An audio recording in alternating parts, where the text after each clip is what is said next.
vous présenter auprès de la population qui aussi que vous êtes? Je m'appelle Guy Moussoui, je suis le président de l'IDAC.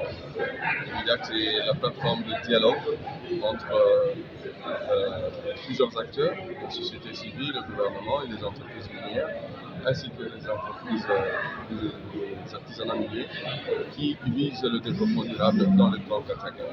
Ok, aujourd'hui nous venons d'assister à l'ouverture de cet atelier qui est plus par rapport à faire des échanges par rapport aux problématiques de l'exploitation minière. Est-ce que la population peut retenir par rapport à ces aspects? En fait, ce qu'il faut retenir, c'est que dans notre pays, qui a son économie basée à grande partie sur l'exploitation minière, et il se pose un dilemme, parce que les ressources minières que nous avons sont importantes pour créer les richesses et avoir un entrain de développement économique.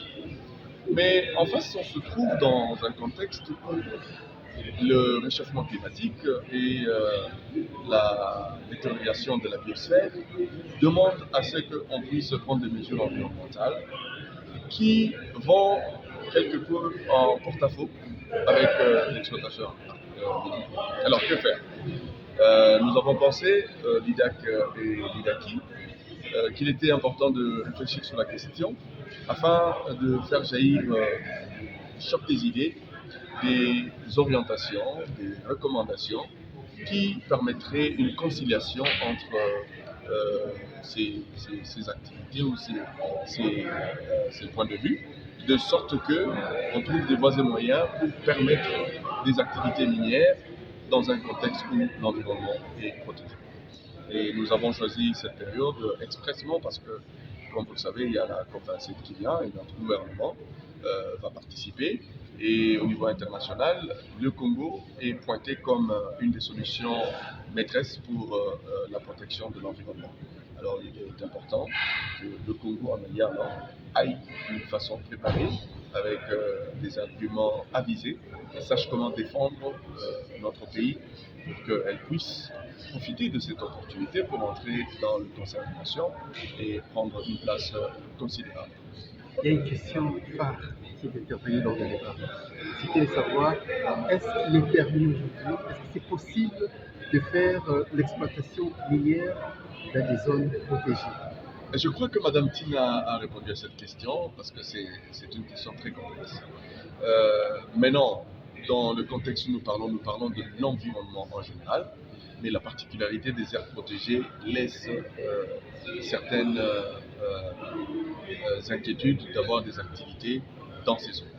Mais est-ce qu'on a poussé des réflexions au fond? Est-ce qu'on a analysé complètement ou bien est-ce qu'on veut se baser seulement sur la législation?